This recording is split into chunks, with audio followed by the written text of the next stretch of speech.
केंद्रीय मंत्री अपना दल यस पार्टी की राष्ट्रीय अध्यक्ष अनुप्रिया पटेल पहुंची वाराणसी। अनुप्रिया पटेल ने पत्रकारों से बातचीत करते हुए हाल ही में पास हुए महिला आरक्षण बिल को उन्होंने कांग्रेस का बिल बताया।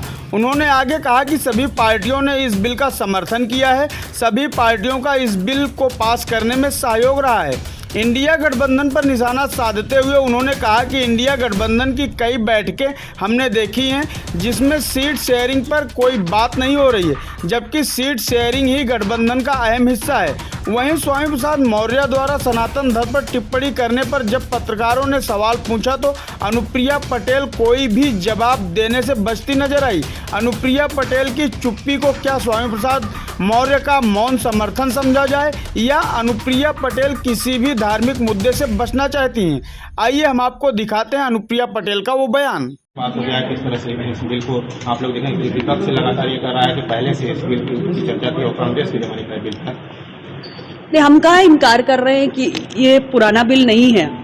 हम तो स्वयं इस बात को कह रहे हैं कि 3 दशक पुराना बिल है और 1996 से इस बिल के लिए प्रयास शुरू हुए। सबसे पहले माननीय पूर्व प्रधानमंत्री एच.डी. देवेगौड़ा जी की सरकार इसको लाई थी। उसके बाद लगातार कई सालों तक प्रयास हुआ इसके लिए। वाजपेयी जी की सरकार ने भी प्रयास किया, कांग्रेस की सरकार ने भी प्रयास किया, लेकिन अंततः जो बिल पास होके कानून की शक्ल ले रहा है वो इस सरकार के कार्यकाल में ले रहा है। और हम ये भी कहना चाहते हैं कि सभी पार्टियों ने मिलकर इस बिल को समर्थन दिया है और महिलाओं की भागीदारी के लिए सभी लोग साथ आए हैं, तो ये सराहनीय पहल है। राहुल गांधी ये कह रहे हैं कि जातिगत जनगणना को से ध्यान भटकाने के लिए इस तरह का बीजेपी फैसला लिया है। देखिए, जातिगत जनगणना का विषय मेरी पार्टी अपना दल भी निरंतर उठाती रही है। हम इसके पक्षधर हैं। मैं इस बात को स्पष्ट कर देती हूँ।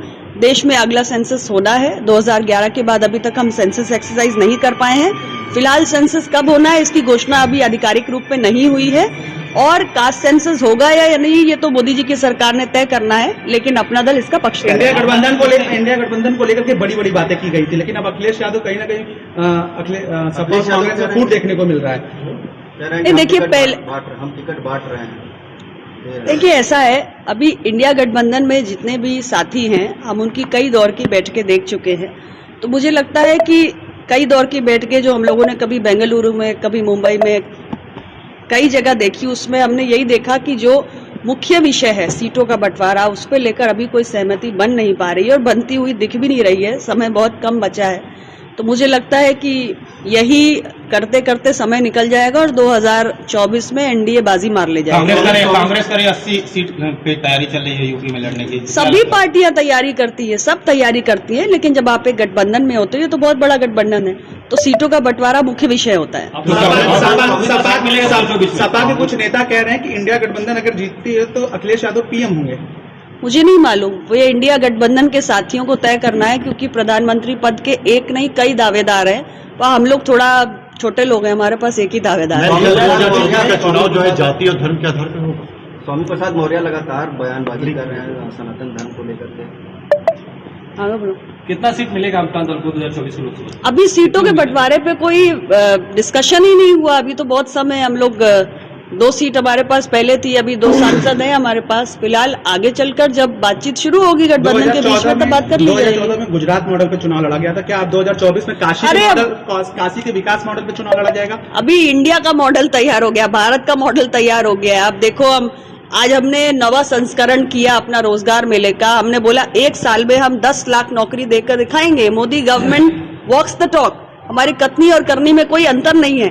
आज हमने 9वां संस्करण पूरा किया है और हम 51,000 लोगों को 45 अलग अलग स्थानों से नियुक्ति पत्र बांट रहे हैं। तो हमारा जो संकल्प है, जो देश से हम वादा करते हैं, वो हम पूरा करते हैं। तो ये हमारा मॉडल है कि जो कहना है वो करना है। कथनी और करनी में कोई अंतर नहीं है। ये हमारा विकास का मॉडल है। प्रभाव डालेगा यूपी में? अभी पिछले कई चुनाव का आप रिकॉर्ड उठा के देख लो, क्या प्रभाव पड़ा। तमाम प्रयोग हुए, कांग्रेस और सपा का गठबंधन हुआ, फिर सपा और बसपा का गठबंधन हुआ। अभी सारे लोग आ गए और पता नहीं कितने कितने लोग यूपी में आ जाएंगे चुनाव लड़ने। बट आप मुझे बताओ, क्या कोई भी प्रयोग सफल रहा है? यहाँ सिर्फ अपना दल और भारतीय जनता पार्टी का गठबंधन ही सफल रहा और अब हमारे 2 और सहयोगी हमारे साथ में हैं। निषाद पार्टी है, राजभर जी की पार्टी है और हम चारों लोग साथ में हैं। और एनडीए उत्तर प्रदेश से सबसे ज्यादा मजबूती माननीय प्रधानमंत्री जी को देने जा रहा है। आपकी तरफ से कोई डिमांड, आपकी तरफ से 2024 को लेकर कोई डिमांड? अभी डिमांड आपको बता दूं? आप रोजगार मेले में गई थी, बेरोजगारी को लेकर के लगातार सरकार से हमलावर है, अब क्या लगता है? मैंने पहले ही कह दिया कि ये पहली सरकार है जिसने कमिटमेंट किया देश के युवाओं से कि 1 साल के अंदर 10 लाख सरकारी नौकरियों के नियुक्ति पत्र हम बांट के दिखाएंगे। इसके लिए हमने मिशन मोड पर काम किया, मिशन रिक्रूटमेंट चलाया।